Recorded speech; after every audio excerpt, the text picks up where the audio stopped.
from the NFL to wealth management. What are some lessons learned, and ultimately, what can we learn?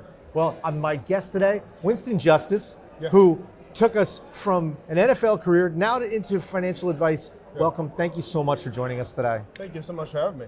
I'm excited. Yes. So talk to me a little about your journey to becoming an advisor. Was it always your mentality, always your plan? Did you have, or no. When you were thinking, no, I love that. It was not at all. Like if you go back in time, and this is a spaceship or like a time machine. Yeah, the DeLorean. Yeah, the DeLorean, yeah.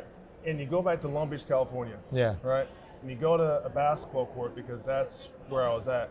And you ask that chubby kid from Long Beach, California, hey, do you know what a S&P 500 index is? Do you know what a venture capital firm is? I would have looked at you and said, what's that? Because that wasn't my background. I didn't come from that. And this really came about really after I was drafted, right? Okay. So you're drafted into the NFL. Yeah. And I mean, there's so many financial decisions right away. It's also, you're in a very interesting industry where it's inverted, where you get a lot of wealth in a short period of time. The average NFL career is what? 3 years, 5 years? Yeah. So you got to make that money last a lifetime. So wealth management, though, must become even more critical at that moment of your life. It is. And, when I started off, I saw a lot of guys have their identity in football. Right. A lot of identity. And that's very common. Like, as like human beings, we all have identity, but like what we do.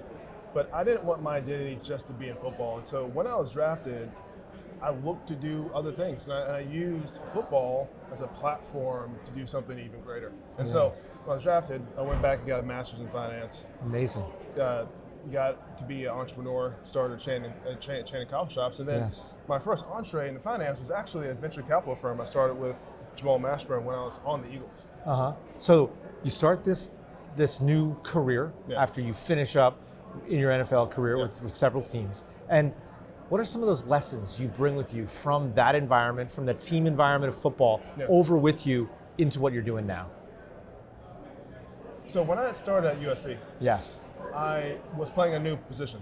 Right. And when I was playing this new position, I was playing not to lose, and I thought I was hiding it, but I wasn't hiding it that well, because Pete Carroll came up to me and said, hey, Winston, there isn't any losses or wins. There's only opportunities to get better. And I love that. I realized that's true, right? Every time you need to use the wins and the losses to get better, and you're always battling fear. Right? That's what people don't really talk about, right? We're all battling fear. The advisor, the CEO, me, myself, we're all battling it. And the people that really are outliers are the ones that master that relationship with like fear. And so the biggest lesson isn't so much like a drill or a routine. It's a relation. It's a relation on how to view pressure. It's a relation on how to view fear and how to triumph over it. It's amazing. So I've had the pleasure in my life to be a coach for 30 plus years. Do nice. A lot of baseball and basketball. Yeah. But I always tell kids that play for me, hey, there's a high likelihood you're not going to make it to the professional level, but you're going to learn a lot about teamwork by working together in this team.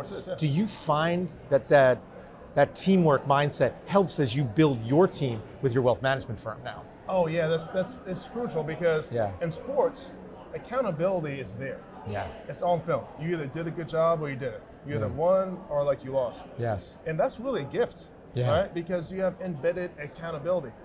Then when you get into finance or like a corporate structure, you can hide that. Yeah. And a lot of firms do that. A lot of firms don't really want to do the accountability because they choose comfort, right? They don't drag it out there. And the people that really suffer from that isn't really the advisor or the company. It's the client. Yeah. Right? And so now we want to create that accountability, but right now we need to be really intentional about it. Yeah. We need to bring that out. Yeah. Because, I think as we live in this era of AI and all these things, there's a lot of ways to hide it. There's a lot of ways to hide, but accountability is everything. And if you have a team that believes in accountability and believes, going back to Pete Carroll's quote, if you believe that, hey, there's only opportunities to get better from here, then all of a sudden you have a team that's ready to level up and grow. And I think so many people here want to grow and level up, and you must be hearing questions about that all the time about, hey, how can I grow? And the answer really, start with what you said, accountability. Relationships. Yes, right? These are great things. Yeah, and then those values just can't be like a laminated, a picture on the wall. you need to really embody them on how you make decisions. And so at our firm, that's what we really try to do.